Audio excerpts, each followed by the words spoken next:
Good evening mga boss. Today meron tayong installation ng Android head unit.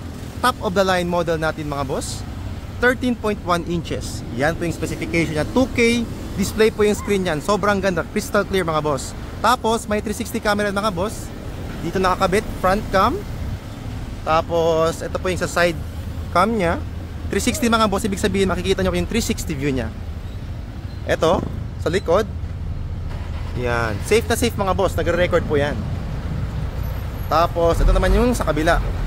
So, pa-check ko sa inyo mga boss teaser habang nagka-calibrate yan sa loob. Ito yung screen, 13.1 inches. So ngayon, nagka-calibrate sila. Balik tayo after pa-calibrate para perfect yung angle ng 360, yung bird's eye view niya. Kasi pag hindi na-calibrate, walang ganito, walang floating, duling-duling po yung camera niya. So this one is Toyota Hiace 2024 model mga boss. Top of the line head unit. Sobrang ganda ng kotse, kaka-release lang sa kasa. Yung head unit natin mga boss, by the way, hindi po na-void yung warranty kasi plug and play lang po siya. Lahat po yan, tusok lang yan. Walang problema po sa warranty yan. So, be right back, pasok tayo sa loob. So yun mga boss, nakapasok na tayo sa loob ng sasakyan. So as you can see here mga boss, ito yung 13.1 inches. Fit na fit yan mga boss. Pakita ko sa inyo sa side. Yan.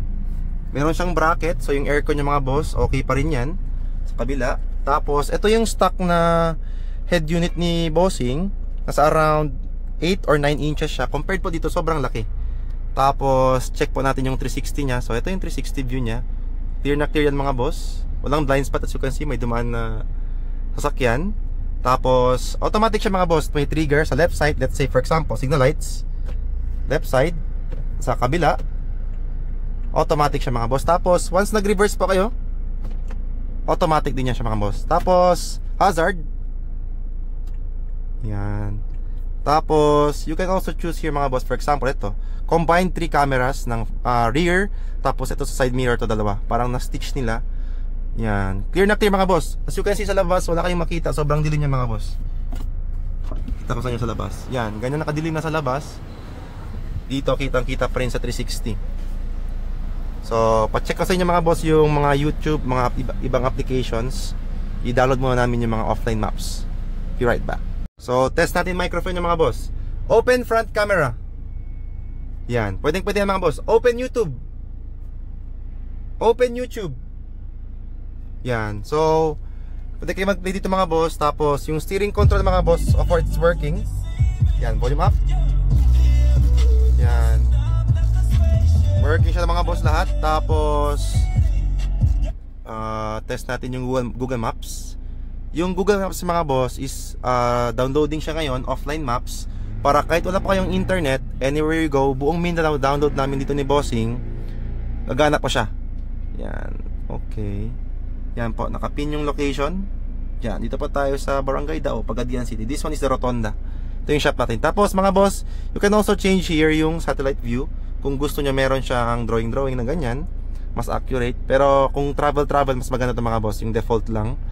Tapos we also have here Bluetooth, wireless CarPlay, tsaka Android Auto mga boss. Tapos music, meron po tayong dalawang USB slot dito, tsaka SIM card slot. So pwede po lagyan ng SIM card yan. Tapos Chrome, DSP mga boss, ito yung pangtimpla ng music, kung anong gusto nyong klase ng tunog. Heavy metal, vocal, soft, rock. Yan. Tapos we have here mga boss, Play Store. So literally any application, pwede yan mga boss. Facebook, Spotify, Share It, lahat mga boss, pwede po yan. Tapos mga boss, ang maganda dito, let's say travel po kayo, pwede po kayo mag split screen na ganito. Dito sa kabila, YouTube. Dito sa kabila is yung Google Maps. Yan. Pwede po ganyan na setup mga boss. Malaki kasi yung screen natin, 13.1 inches. Imagine. Yan. Tapos we also have your mga boss T-Link 5. So pwede nyo po i-screen mirror yung cellphone nyo dyan. Tapos radio, working ang mga boss, radio. Yan. Then baka makapiright tayo. Tapos of course, yung voice command natin mga boss, meron siyang list of voice commands, like screen on, screen off, ganyan. Gagana po yan lahat. Para hindi na po kayo mag-press sa screen habang nagda-drive po kayo. So, this is the advantage of head unit with voice command. Tapos, 360 ulit tayo balik mga bossing. Yan. Kahit kami mga boss, kitang-kita yan.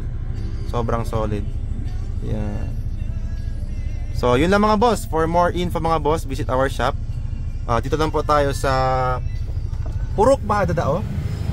This one mga boss is road going po sa Rotonda, while this one is going sa Zamboanga City mga boss. So visit our shop, Andres Auto Accessories mga boss. Yan, napakalaki ng signage natin mga boss. Makikita nyo siya kahit sa doon pala kayo banda. So yun lang mga boss. Thanks for watching. Peace.